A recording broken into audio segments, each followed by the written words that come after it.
It is 3:17 in the morning, and you are standing inside one of the busiest ports on Earth. Around you, thousands of containers move through the darkness. Cranes lift 40-ton steel boxes as if they weigh nothing. Driverless machines glide between towering stacks. A ship longer than a skyscraper is turned sideways slips toward its berth, carrying more cargo than entire cities once consumed in a year. Almost nobody appears to be in control. Then one ship arrives late. You do not see the damage yet, but warehouses begin waiting. Factory schedules shift. Retail inventories tighten. Financial systems recalculate risk. A delay measured in hours starts traveling across continents. From outside, you see cargo. With more access, you see routes, contracts, data, leverage, and at the highest level, you begin to see something else entirely. An invisible network deciding how the world moves. But before you can understand who controls this machine, you have to enter it where almost everyone begins. At the bottom, on your first day, the empire does not look like an empire. It looks like chaos. Trucks crawl between endless walls of steel. Alarms echo beneath cranes taller than buildings. Container numbers flash across screens faster than you can memorize them. Everywhere you look, something is arriving, leaving, lifting, reversing. Your job is painfully small. One container. One identification number. One destination. You know where it needs to go, but not what is inside it. You do not know who owns it, who is waiting for it, or what happens if it arrives 6 hours late. And neither do most people around you. Thousands of workers move through the terminal, each responsible for a tiny fragment of a machine too large for any one person to see. You begin to realize that the system survives by keeping everyone focused on their own narrow piece. Then, one day, your access badge opens a door it has never opened before. And for the first time, you see where the chaos is being controlled. The door closes behind you, and the port changes completely. Outside, you saw noise. Inside, you see a map. Every crane, truck, container, and empty lane appears on glowing screens. Operators watch thousands of movements unfold in real time, shifting equipment before bottlenecks form, rerouting trucks before lanes lock, calculating which container must move first. You finally understand. Nothing outside moves before something invisible happens in here. Click assigns a crane. A number changes a destination. One wrong entry can leave a machine waiting, waste hours of loading time, and push hundreds of containers out of sequence. For the first time, the chaos feels intelligent. You begin recognizing patterns no worker in the yard could see. The terminal is not simply moving cargo. It is constantly predicting what must happen next. But then you notice something unsettling. The operators control the movements, but not the schedule. The ships, deadlines, and priorities are arriving from somewhere else. This room is not commanding the empire. It is obeying it. Your access expands. And suddenly, the port is no longer the center of the world. It is only one point on a map. Now you watch ships crossing entire oceans. A single vessel can carry goods from factories in Asia to ports in Europe, feed warehouses in America, and eventually place products into the hands of people who will never know the journey existed. But the routes never stay still. A storm forms, a port becomes congested. Workers strike, a canal slows. Within minutes, schedules begin shifting across continents. Ships change speed, cargo is redirected. Warehouses prepare for delays that have not happened yet. You start seeing the network as a living puzzle. No vessel moves alone. Every arrival depends on another departure. Every delay creates pressure somewhere else. A decision made in one ocean can force a response thousands of miles away. And the more of the network you can see, the more valuable your access becomes. Because knowing where cargo is only tells you what has already happened. The real power begins when you can decide where it goes next. Now you enter rooms where the map itself can be changed. Routes are redrawn, ships are reassigned, ports gain a call or lose one. Cargo that seemed equally important yesterday is suddenly ranked by urgency, profit, contract, and consequence. At first, the decisions look almost harmless. A line moves across a screen. A vessel skips one port. Capacity shifts to another region. But outside this room, factories begin adjusting production. Warehouses fight for inventory. Thousands of businesses discover that the space aboard your ship may now be more valuable than the cargo they are trying to move. And you are helping decide who gets it. The feeling is intoxicating. You no longer react to the network. You shape it. A choice made in seconds can redirect thousands of containers and influence companies you will never visit, workers you will never meet, consumers who will never know your name. For a while, every decision seems to prove that you belong here. Then the first major disruption arrives. And suddenly, the same network that gave you power turns every advantage into a liability. Then a critical route closes. At first, it is just another alert on a screen. Within hours, ships begin waiting. Containers accumulate at terminals. Warehouses start calling. Customers demand answers you do not yet have. Every solution creates another problem.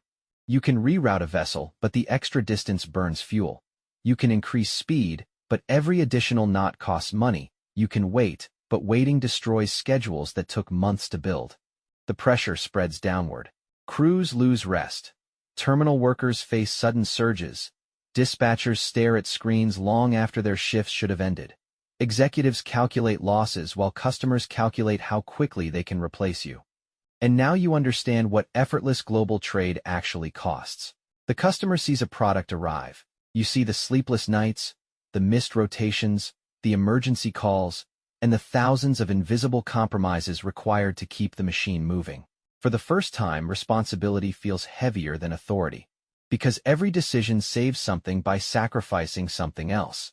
But disruption does more than create delays. Under enough pressure, titles stop mattering. And you begin to discover who inside this empire actually has the authority to decide what gets sacrificed. The transformation happens quietly. One morning, you see a storm forming over the ocean, and you do not think about rain. You think about capacity. A factory closes, and you see a future shortage of containers. A government announces a new policy, and before the headlines finish explaining it, you are already calculating which routes will become dangerous, expensive, or impossible.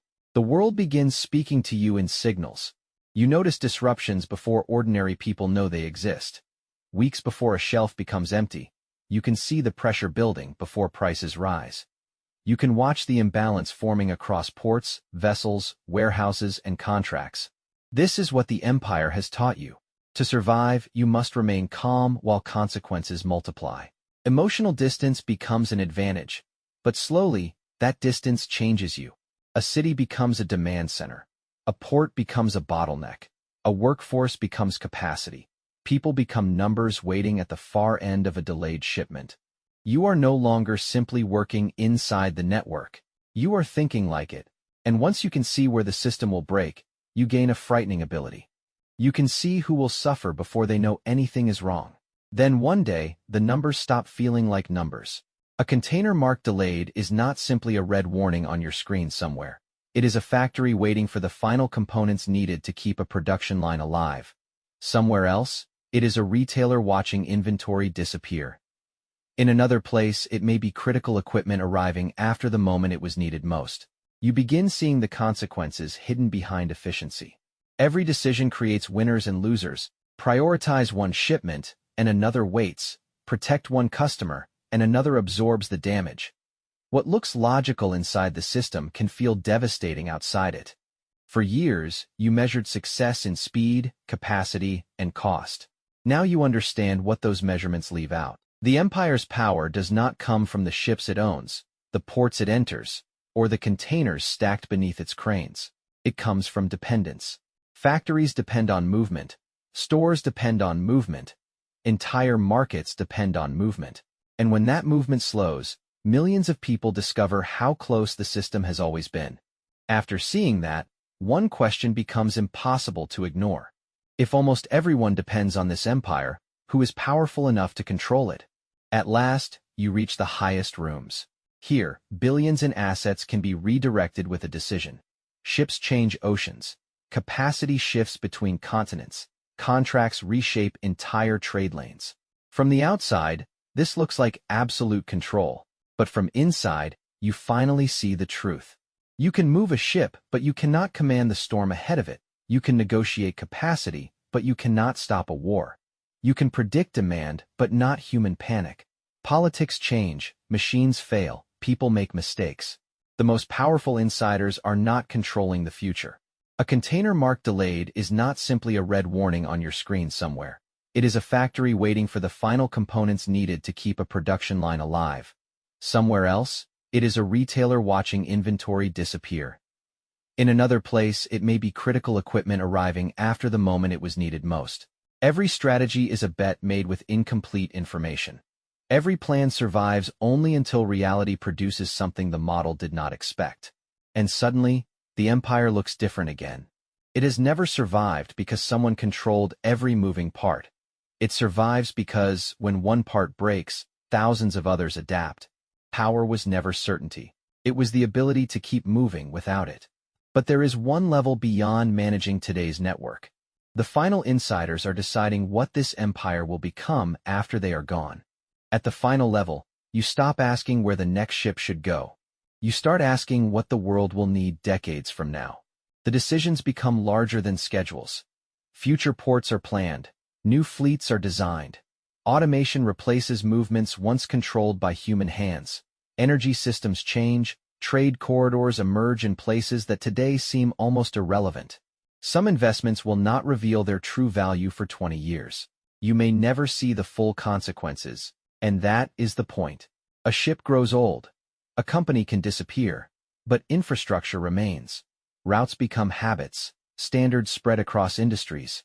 Systems built by one generation quietly determine what the next generation believes is normal. This is the final form of power inside the empire. You are no longer moving cargo through the world that exists. You are helping design the world through which future cargo will move. The ultimate insider does not merely see the network. And from this height, you finally understand what was really happening in that dark port at 3:17 in the morning.